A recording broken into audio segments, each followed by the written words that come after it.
Welcome to you all. Hang on there. I'm almost there. I'm trying out some new stuff here. And welcome to this video. And hang on. If I'm right, you're seeing now this.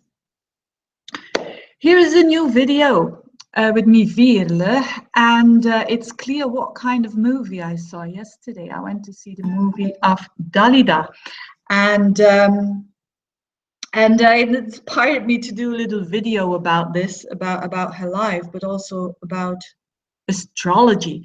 Because in this little video, I want to show you, especially for people who learn about astrology, because a lot of my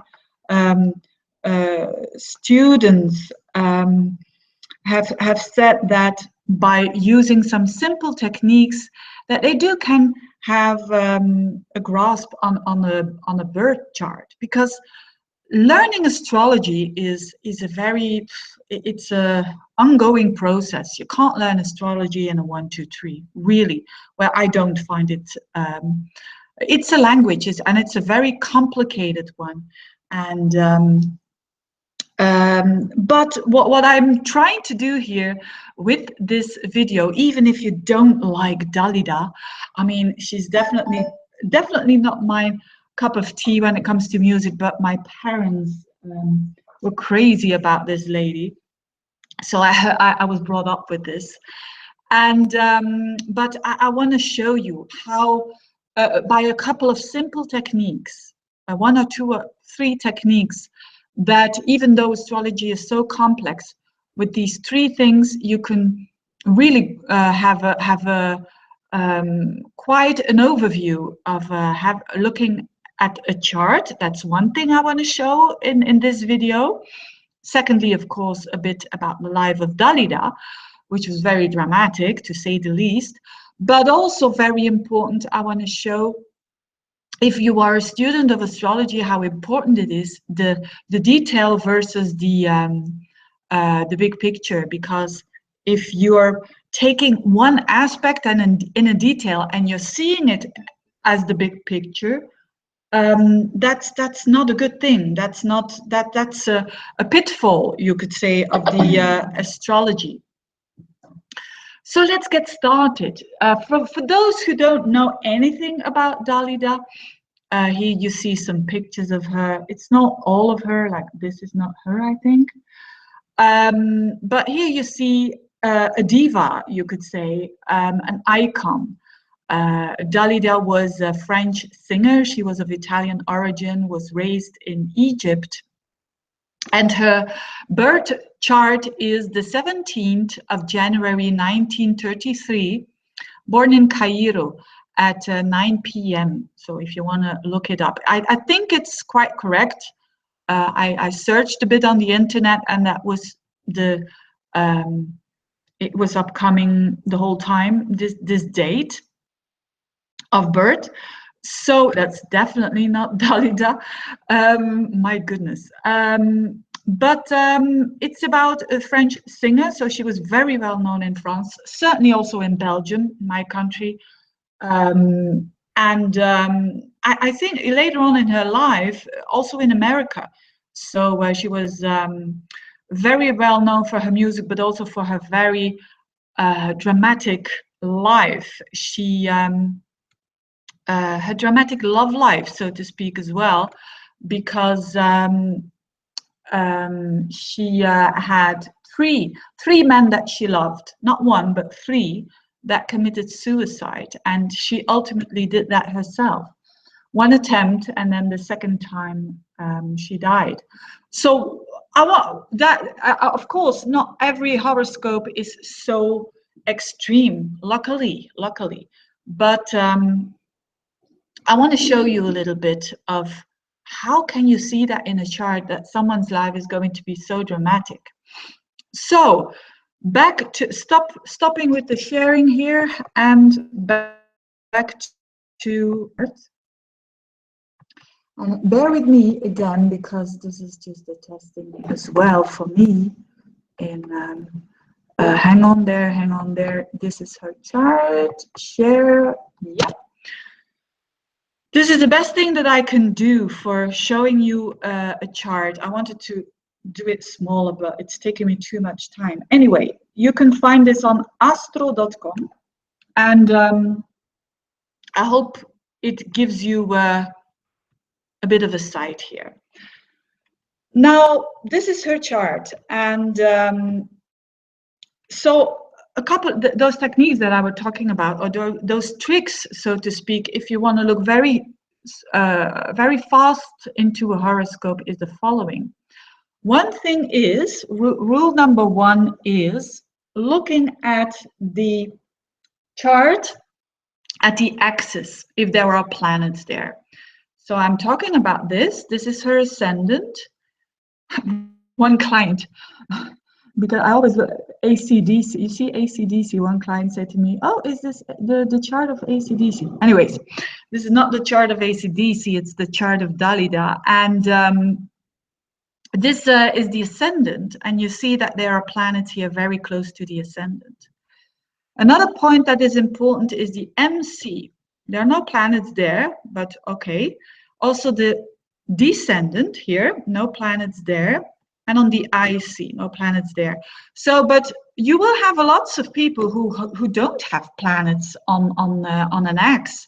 But when that does happen, like here, especially that Mars is very close to it, to a lesser extent the Neptune, but Mars is very close to the ascendant. So that will give you a huge clue of what this person is all about. So because when it's on an axe, these are like the biggest energy lines. So that is where things are shown to us, especially on the ascendant and the MC. So that's one thing. Secondly, well, it's not really a technique, but secondly, when there is an over-amplifying of one element, that can cause quite some trouble. And she has that. She has 1, 2, 3, 4, 5, 6, plus the ascendant, all in earth signs. I'm going to be talking about that. That gives you a very big clue when you see that in an astrology chart. And also when you see people who've got stelliums. A stellium is 3 or more planets in one sign.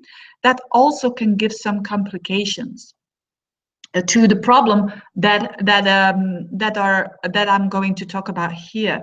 And these are the 1, 2, 3 planets in Capricorn, quite widely spread here, and also Saturn in Aquarius. Oh, what am I doing? No. So so these things actually are going to show you a lot about this person.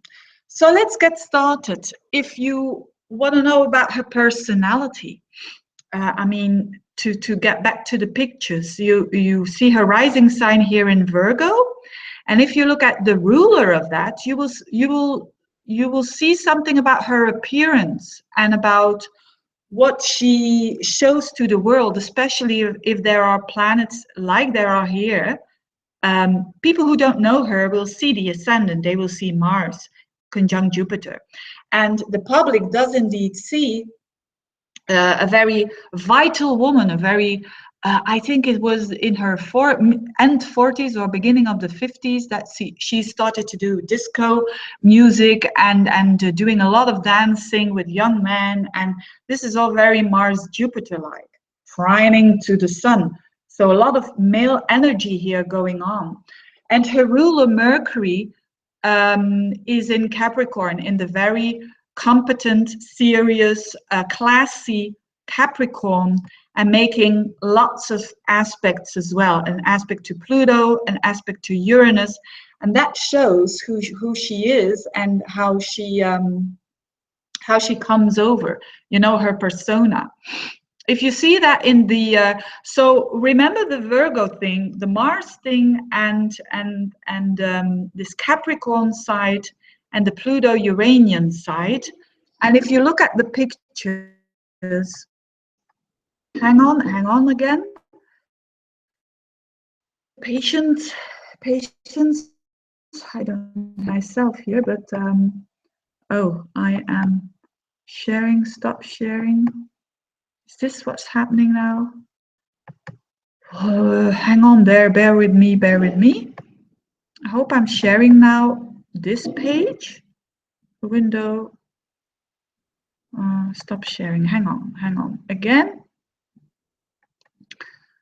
Oh, you are a public who is so patient with me. And I thank you for that. Okay, so I think now you see some pictures of her. And if you look at that, you really see the combination of the Virgo Capricorn, I think. She has, when you look at her face, very much of the Virgo Capricorn features here. Here as well. And Virgo is very, how would I say, androgyne, or how do you say that? Androgyne, like neutral, not a woman, not a man, or a bit both of them. Many people will argue with me, I'm sure that, and they will say she was very feminine. And yes, she could be very feminine, but there are some pictures where I think she looks like a man as well. You know, with those strong expressions in her face, like here. And there was another picture where you could really see that combination of that Virgo Capricorn stylish woman here with a fancy trench coat, or how do you call that? She has a moon in Libra, so she was also very much interested in beauty and so on. And her ruler is aspected to Uranus and Pluto, so she exuded power and charisma like no other, you know, and she used that on the stage, that she was so,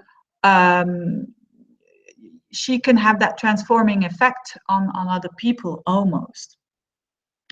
So that's one thing, a very strong character, so to speak. The complex thing. This is a stop sharing. Does it say stop sharing? Yes. Now back to the chart. Back to the chart. Okay, so let's have a look at her, at what is going on with her in her life. So, so you see there is an emphasis on a lot of earth here. And having an emphasis, and this is really ancient astrology. In ancient astrology and in medical astrology, when there was an emphasis on one element, this would lead to disease, this would lead to illnesses. This is not, and especially her not having any fire, or just Uranus, but that's not a personal planet. She has nothing in fire, and a lot in earth, so that makes people, when it comes to illnesses and when it comes to diseases, that makes people too serious, too you know, Capricorn is a sign that is already very serious, just having the sun in Capricorn. And she has like the Venus there, the Mercury there, the Saturn there, and then 3 planets in Virgo, so she's overly serious. She's you know, I might imagine that a lot was just as a big mountain for her. And when you have so much earth, their life is just too serious, period. And there's a certain melancholia. You see that in her eyes as well, I think. A certain melancholia in the personality. And if she would have had a bit of fire, that would have lightened her up, you know, if she would have had a bit of Sagittarius energy, or Aries energy, or Leo, that would have, maybe Leo would have added to the drama, but she doesn't have that. So every sign has, if you have too much fire, for instance, you can be very a choleric personality and not taking in consideration other people at all. If you have an overemphasis on water, it is wanting to connect too much and not finding your own identity. If it's too much air, it is a lot of trop de blabla. It is a lot of I want to enjoy myself all the time, or it is all very light and all very in the head. You know, the air sign of thinking, the thinking. So here you see already one thing that's very clear, very earthly person. And it's not only being so earthly, as I said, it's also having this this whole stellium in Capricorn. Capricorn being is associated with depression, is associated with, again, if you're learning this as a student and you're just picking out one thing, like having the sun in Capricorn, it's not going to give you a depressive state. Not at all. But here it's so many double whammies or triple whammies together. You know, it's the having lots of Earth, having the sun in Capricorn, having the sun with Saturn. I mean, it's quite close, and opposing Pluto. This is all very, very serious, serious energy. So that's why she is who she is, in one at one side. So the overemphasizing of an element, and also the stellium. So having a stellium actually, although it might give you the good traits of that sign, which in her sign is definitely, she was a workaholic as well, which is again Capricorn, and also the competence and the classy, the stylishness. The combination of Capricorn and Libra gives very stylish people, very and actually a bit with the Virgo as well. They want to look good, they want to look perfect. And so, yes, having so much in one particular sign is quite challenging. Here she has it divided into 2 houses. So if it would have been 1 house, it's even more difficult. Because that particular area or particular sign becomes to the extremes. So this gives sometimes people who go to the extremes. Again, it depends on where that stellium is. You know, you can have it in. I have a stellium myself, for example, in the 9th house. So for me, it's I want to know, being a bit obsessive about that, to say the least. But not necessarily that you can't turn that around in a positive thing, but the negative thing is that you also have the negative traits of that sign a bit amplified. So in this case, it is the downside, the dark side of Capricorn is being too responsible, having a lot of guilt. And you certainly, if you read about her life or see the movie, she was born with a tremendous amount of guilt. She felt guilty about the death of her father, which of course she couldn't do anything about it because he died very young. And she also took on the death of her lovers, of course, and so being way too responsible and blaming everything on her, taking it all on herself and seeing herself responsible. So an overdoses of responsibility can lean towards it's too much, and that's also leading to feeling depressed and having such a heavy life. So, but how do you see that also her? So you see, just by these 2 little things here, you already see a lot about what she is all about. And but what about her so tragical love life, and how do you see that in a chart? At first sight, you probably would not think about it, but let's have a look here. Now, for a woman's chart, if you want to see how she feels and what she wants and what she needs, you need to look at the Venus and the Moon. And in a chart of a man, that will reflect the kind of woman that he interacts with, the Venus and the Moon. And then in a woman's chart to see what kind of man she will attract. And of course, these are all parts of herself, but to say it a bit black and white here, you can look at the Sun and Mars to see in what kind of energies is she going to attract into her life. But let's start with her feminine planets, with the Moon and with Venus. So if you start with her Venus, she has the Venus here in Capricorn as well. So again, she exudes that. She shows her Venus as being a very classy woman, and looking very good at an older age as well, which is also Capricorn. You know, they say about what they say about Capricorn is the older they get, the more beautiful they get, and the younger they get. But she was having trouble with aging. You know, she couldn't bear it that she looked older. But so let's have a look not only on the sign, but you know, the aspects are very, very important. So the aspects that she is having here is a trine to Neptune and a square to the moon. So first of all, and that's another thing that I mention quite a lot in my classes here when I work with students, when you have a personal planet like Venus connected with an outer planet like Neptune, so an outer planet, Pluto, Neptune, Uranus, or even to a lesser extent Saturn, even if it's a trine here, it will always be a bit challenging, because outer planets are so difficult to grasp and so difficult to express. Venus in a trine with Neptune is very Hollywood-like. I call it a bit the Hollywood aspect, you know, with people who've got Venus with Neptune, because they idealize love. And that's certainly something that she did as well. She kind of, this is a trine, so she used this aspect definitely with her music and with her when she performed, because a lot of people said when she performed, she was not doing an act. She was it. She was undergoing.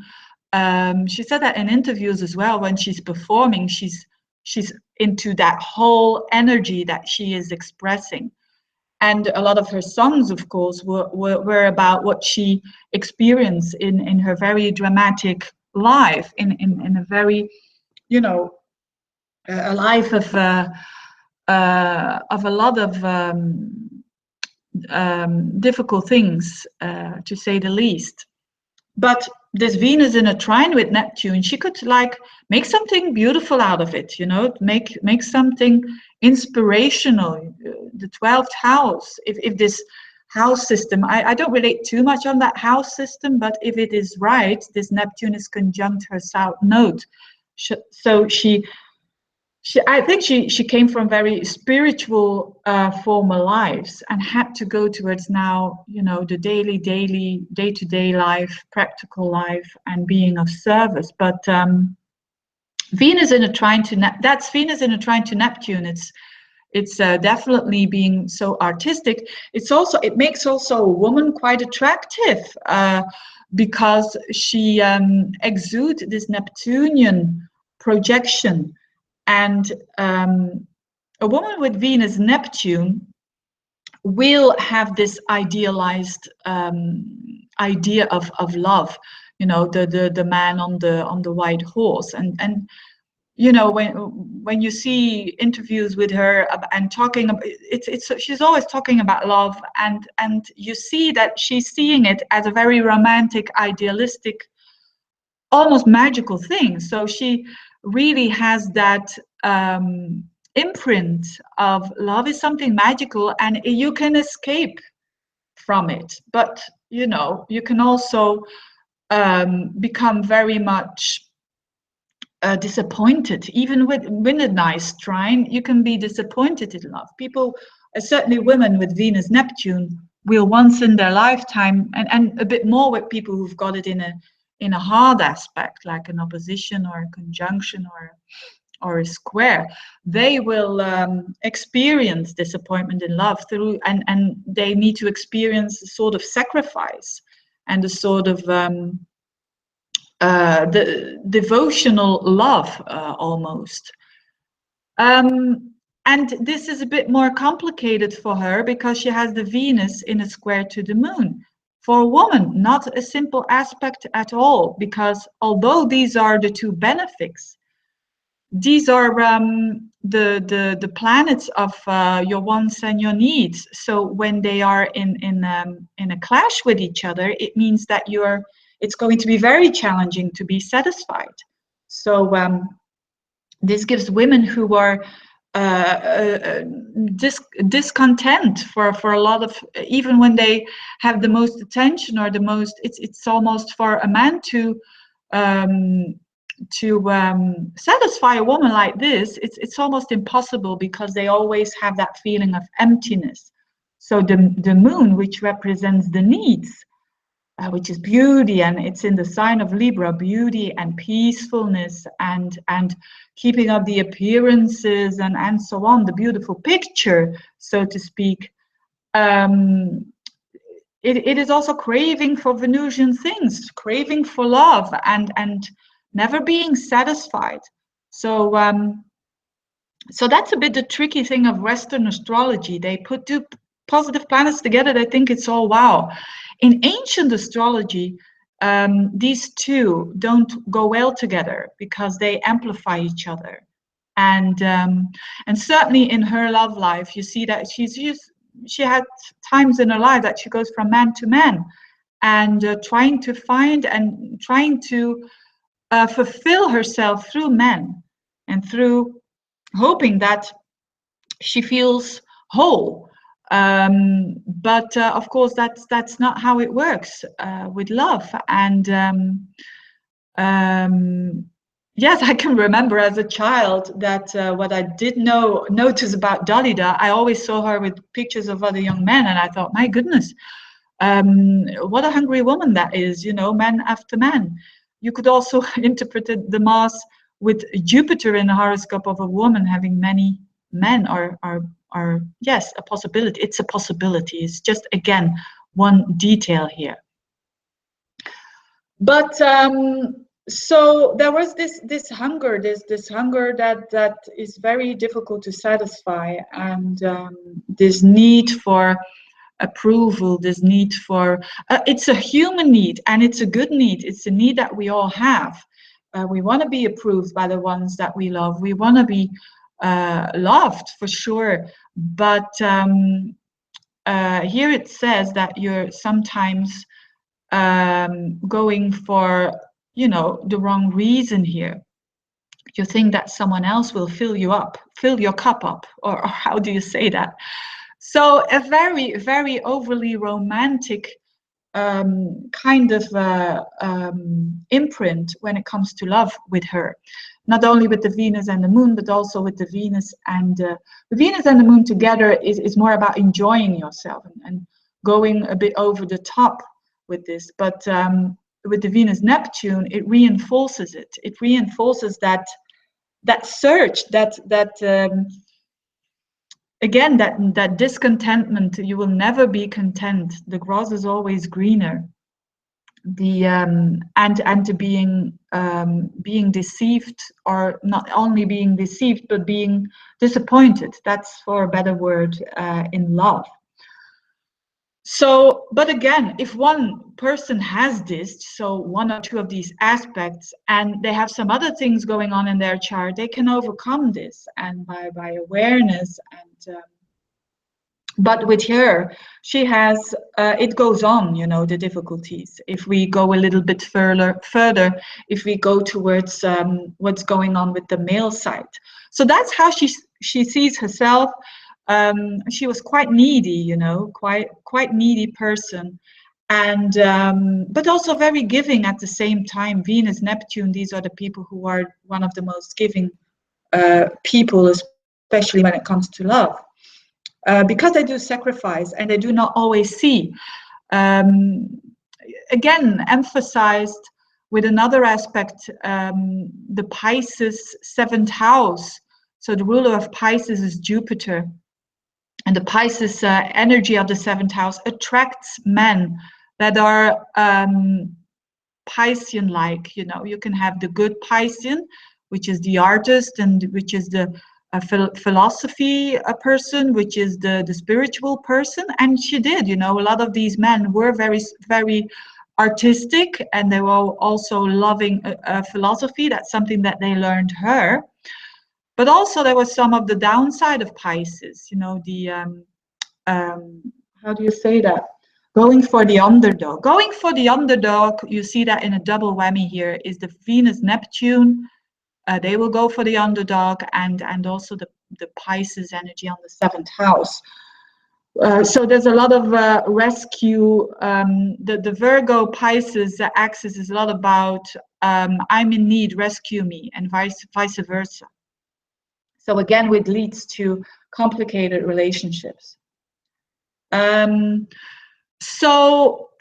how about the men that she attracts in her life, and how can you see what type of man that is, and how she will attract that you see in the of course with the sun and with her Mars. Not so much always the sign, although it does give you some traits, but it's mostly the aspect. So the aspect that is the closest will give you a very big clue of a woman, what she can expect in her life when it comes to men. And of course, these are energies of herself. And when you have a look at this is quite so the sun in a horoscope of a woman and is also the dad, is also the father, and her father was known as someone who other people feared, and who was quite dominant, and who was not the pleasant person, who had a very dark side. And you see that in her chart, because not only the sun in the grumpy Capricorn, but the sun together with Saturn. So that men are giving her a hard time. The sun with Pluto, it's idem dito, it's the same. The sun opposite Pluto, a dad that exudes this underground Plutonian energies. And actually, when someone has that in a chart, that person, that father person, in reality is not always like that. It's just how this person perceives them. And but here it's a lot about the same thing. It's the sun in Capricorn, the sun with Saturn, the sun opposite Pluto. That's all, you know, men who are dominant, who are complex, who are very, very complex. The sun opposite Pluto attracts men who have a very dark side, and it shows in her life that she attracted men that were troubled, that were very dark, and that were you know, the dark side, you know, all those suicides. Again, if you are listening to this astrology and you are a student and you say, oh, I have this as well, because me, for instance, I have this Sun, Saturn, Pluto thing in my chart as well. And my goodness me, I'm going to do this, knocking on the wood, but I don't attract the most problematic man. I mean, yeah, difficult, certainly. But you see, if you have one of these aspects, don't think that you're going to have all these problems. It adds up, you know, when one thing adds up to the other, and then it becomes problematic. So you see that in this chart, all these things add up to very quite complicated, complex personality. So that's the one thing, yes, with that dark side of herself as well, of course, and wanting to have those intense experiences that might sound very weird, but attracting people so that she can live this this experience of this total intense life. On the other hand, she has Mars conjunct Jupiter, that which you could say loving men that are from foreign countries, you know, the Jupiter side, especially as it also rules her 7th house, but also philosophical men, optimistic men, or men that so you see how it clashes here, the Sun, Pluto, Saturn, and then the Mars, Jupiter. Could be younger men as well. That shows here the Jupiter and the Mars in a trine with the Sun. That's a totally different aspect of herself and of the man that she attracts. So she also learns a lot about them in a very almost spiritual way, and yes. So you see how people are complex beings, and some charts are way more easy, and others, yes, they do have this complexity. So all these elements, when and there are other things as well, but I don't want to get too much in detail. That's not my point here. I haven't even mentioned her ruler, Mercury, that also connected with Uranus and with Pluto. Again, an electrical Plutonian woman, a woman that exudes this, and a woman who will want to experience this as well. So this is not a light chart at all, and all these experiences of hurt and of drama, you know, the Sun in the 5th house, the performer here, but also Saturn in the 5th house. She didn't have any children, and she had an abortion as well, which was she experienced, again, you know, you can imagine all the guilt she must have felt by having done that as well, and making her you know, she wasn't fertile after that operation anymore. So all this drama, you know, the house of drama is the Leo house here, this 5th house, is why people do indeed. Sometimes you can have one difficult thing or two difficult things, but here it adds up and it adds up and it adds up.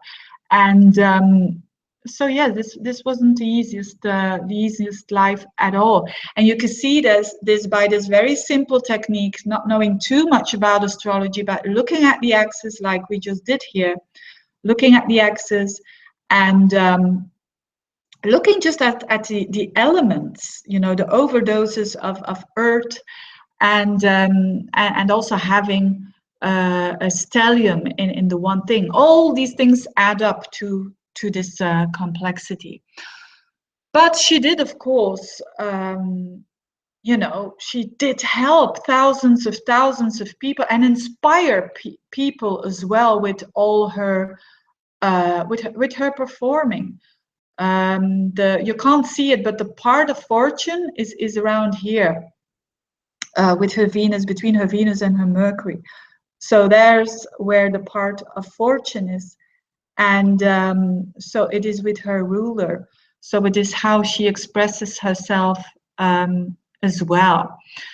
So yes, if you really are interested to see the film, go and see the movie. It's a very beautiful movie, but it's a bit intense, you know. But you see this as well. Again, when you're doing a chart of a person, that's why.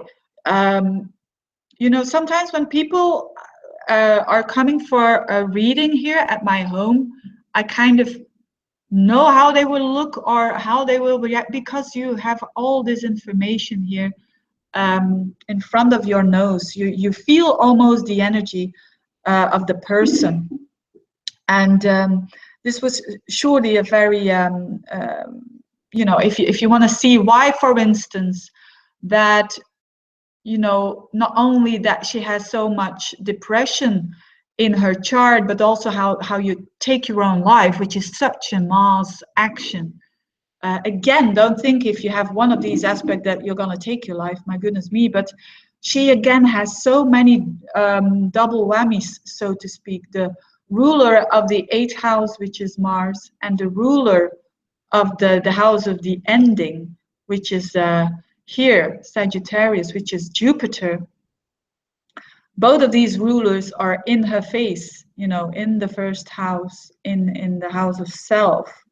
So, and you must have some cruelty, quite some cruelty in you to be able to do an act like that. And she does has this quite cruel chart. So this mixture of being a very you know, very hard for herself and for others, which is this here, the Sun and the Saturn and the Pluto, the Mars and the Ascendant, and then the very gentle and soft Venusian personality who just gives and gives. Okay, I hope this was just a tiny little different video, and my purpose was really learning something myself with all of this this computer stuff, but also it was about, I want to show to people how you can see it in a chart, for firstly, but secondly, it's very dangerous and it's very not good to do, especially for students, just to pick out one thing in the horoscope and then think that this will overrule your chart. It's nothing like that, you know. Like what I've done here is the overview, and it's the overview, the synthesis, that is so important for an astrologer to do. And people who are a student for a year, yes, they may have a talent for this language, but it's with a lot of practicing that you can only do serious astrology. So if you want to do serious astrology and also taking what you're saying and thinking serious, you need to practice a lot. And that is a bit of a warning here, that I see with a lot of my students as well. They learn a bit and they think they know it all, and then they misinterpret it. You see, it's about you can learn a lot about these charts of well-known people, because why? I'm certainly not the wanting to be the popular astrologer here, but the thing is that you can learn a lot about these people because there's a lot of facts and figures that that we can look up of these people, and then still, you know, you can't know it all, but you can a priori afterwards you can look if it's right. The same, I've become way better astrologer after really doing it a lot, because I deliberately ask people, I still do it to this day, give me some feedback, you know, constructive when it's negative, but give me feedback so that I can grow better. And believe me, I learn on a daily basis by doing it. And but it is not something that, if you want to apply this to yourself and giving already advice to other people, be careful with that. Be careful. And take it, if you're learning, take it with a piece of salt. Take it with a piece of salt. And but if you really, really want to know what's going on with you, go to an astrologer. Go to an astrologer that you trust. Go to someone who knows this language a bit. Because again, it's a very deep language and it has many, many layers. Another movie, before I want to end this, another movie that was very interesting when it comes to understanding a language is the movie Arrival. If you're interested in understanding languages, go and see that movie Arrival, because the way that we learn in a language, our brain changes because of that. Like, for instance, if you learn Chinese, for instance, it's a lot about science, and parts of our brain are going to be activated that normally wouldn't. So these people think differently. You know, people from Asia think differently than people from the Western world. And it's the same if you talk French, if you talk English, it's a totally different layer. And but that's something maybe for another video, you know. I hope this was you know, that you learned something about this video. That was my purpose anyway. Thank you very much for watching, and speak to you soon. Bye bye. And now we'll have to this thing, of course. This is going to be a bit of a challenge as well. Thank you so much for watching. Bye bye.